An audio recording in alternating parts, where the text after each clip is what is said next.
Hey everyone, my name is Gavin and I love horror. After a year delay, Halloween Kills is finally here and it is quickly becoming one of the most polarizing entries in the entire franchise.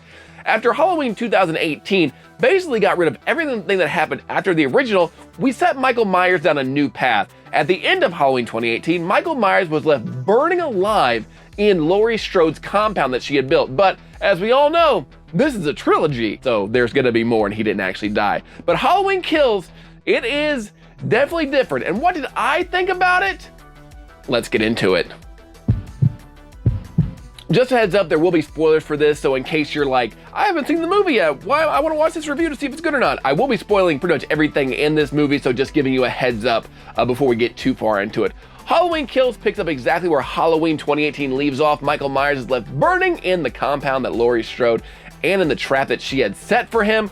And we also get some flashbacks to see what happened after Loomis shoots Michael Myers 6 times. I shot him 6 times. Turns out Michael Myers got shot 6 times and then kind of strolled through Haddonfield just hanging out, scaring some kids. Also, he had a run-in with Officer Hawkins, who you may have seen die in the first movie, or did he? Turns out Officer Hawkins had a chance to shoot Michael Myers, put him down, but he's a terrible shot.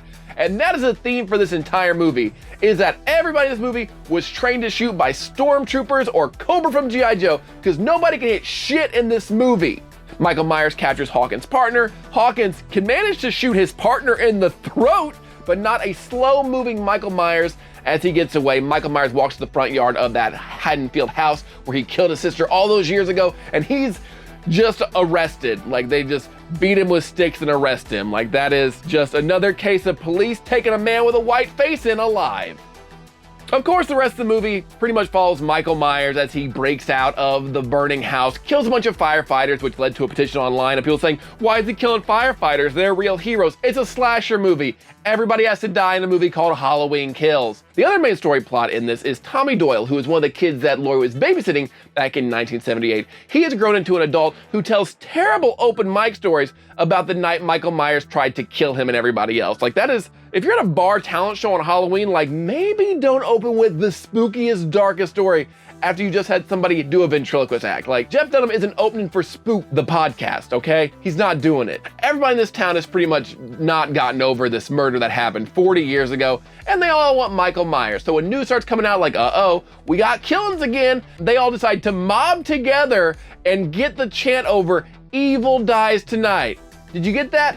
Evil dies tonight. If you didn't get that the first time they say it, don't worry. They say it a lot in this movie. Like, they're really trying to get it on bumper stickers, t-shirts, and like a hashtag going, evil dies tonight. They try to make it about mob mentality. Like, oh, we're gonna band together, we're gonna beat the crap out of Michael Myers. If there's just enough of us, we can beat this man to death.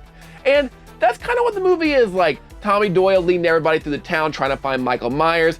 I don't know why they're not involving the police in this mob, but they're not. They're just like, you know what? We got this. We can beat him with our sticks and our stones. They will break his bones and our words will also hurt him. The whole movie becomes a mess very quickly. You've got the mob story. You've got Michael Myers just going through town killing everybody. This movie is brutal. It is every bit of Halloween Kills that the title says.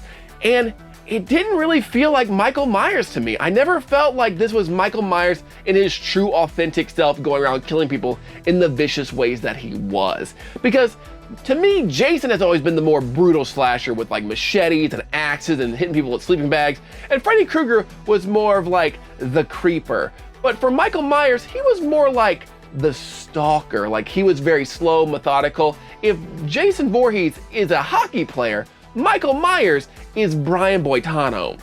And then you have the mob who tries to take him on, and they are terrible, which leads to one of the funniest deaths of all time, where a girl has a Desert Eagle like we're playing Counter-Strike in the year 2001, just pop, pop, pop, trying to pop Michael Myers, and then she gets a door kicked into her hand and shoots herself, which shows proper gun safety needs to be used in these movies. But for me, the worst part of this movie is how they chase down the other convict. I guess there was another convict that escaped on the bus Michael was driving, and he's just going through town. We don't know what he did. He could have been like a child murderer, or like he could have banged a horse. We don't know what his deal is. Everybody's at the hospital chanting, "Evil dies tonight." Come on, y'all, evil dies tonight. Yeah, let's get it going. Evil dies tonight. But instead, they see this short, fat man and think it is Michael Myers. Many of these people have encountered Michael Myers throughout their life. Tommy Doyle saw him as a child, and he was not a short, fat, balding man at all. And I know you're like, well, he's older now. We never saw him out the mask. Y'all, you don't get that short. You don't get that much shorter when you get older, okay? So they chase the penguin to the hospital, and it becomes a whole thing with like, no, the mob mentality, we're gonna kill an innocent man. Again, escaped mental patient. We don't know what he had done to end up in a criminally insane mental hospital. Again, could have banged a horse. We don't know what he did, but suddenly Laurie's daughter gets involved and she's like, I'm gonna protect this man, but instead she can't protect him and he jumps out a window because, oh no, we're the monsters. Look what we've become. So after that part, I had checked out emotionally. Laurie's granddaughter's boyfriend gets killed. Nobody really cares about that at all either. And then Michael Myers gets stabbed in the back with a pitchfork by Laurie's daughter, which great, but she doesn't keep stabbing, which bad. And so instead of stabbing Michael Myers, they just like don't do anything. And she takes his mask and leads him to a mob of people. And this is the best scene in the movie because Michael Myers is surrounded by a mob and they're all like got their bats like, we're gonna get ya. We're gonna get ya. And then, side note, this scene has led to a great internet meme that has given one extra fame. A woman in this fight brought a clothing iron. Don't grab a gun, grab your iron, because them overalls be wrinkly and he needs to be ironed out. There's a group on Facebook called The Woman Who Brought an Iron to Fight Michael Myers. It's hilarious, got a lot of great memes. So good on that extra for just becoming famous for bringing iron to a Michael Myers fight. So aside from that, there is a cool scene where Michael Myers, his mask gets taken off and he's surrounded by a mob and he just slowly puts on the mask in like the most badass way possible and then gets wrecked by this mob. But again, there's bats and like chains and people with bad aim shooting Michael Myers. Michael Myers does take some shots though, like he does get shot a few times.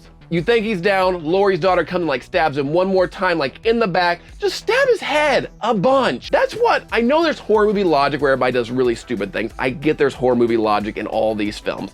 But come, like, let's make some good choices for once. Like, let's stab him in the head, like maybe once, like 15 times, just bop, bop, bop, bop. Keep stabbing until there's nothing there.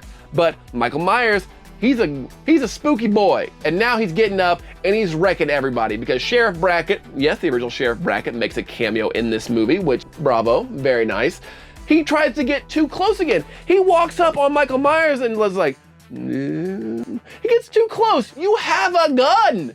You don't need to get so up close and personal with him. I know he killed your daughter 40 years ago, but like, we don't gotta get so close to him. Like, just stand back and like, just shoot him a few times in the body and he'll be dead. These dipshits get too close to Michael Myers and then he wakes up and kills everybody. And the movie ends with Michael Myers showing up in his sister's childhood bedroom and he kills, allegedly, Laurie's daughter. And that's how the movie ends.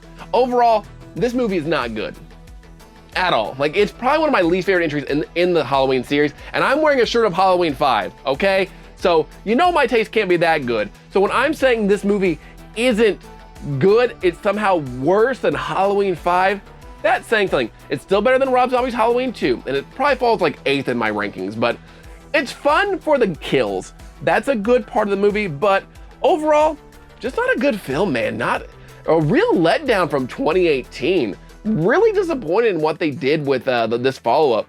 And again, we have to wait to see how the trilogy wraps things up to see if retrospectively that will like this movie better, but just a mess of a movie that was not very enjoyable. And I'm glad I could watch it on Peacock because me and my friends got together and we could like riff on the movie and realize how ridiculous it was that nobody could shoot a gun. Like none of them, nobody could shoot a gun. So that was fun. If I'd seen it in the theater, I would have been very disappointed, but watching it at home with some friends on Peacock was a much more enjoyable experience. And I hope they do the same thing next year for Halloween Ends. You're either gonna love this movie or you're gonna hate this movie. There's no real in between, and that's fine.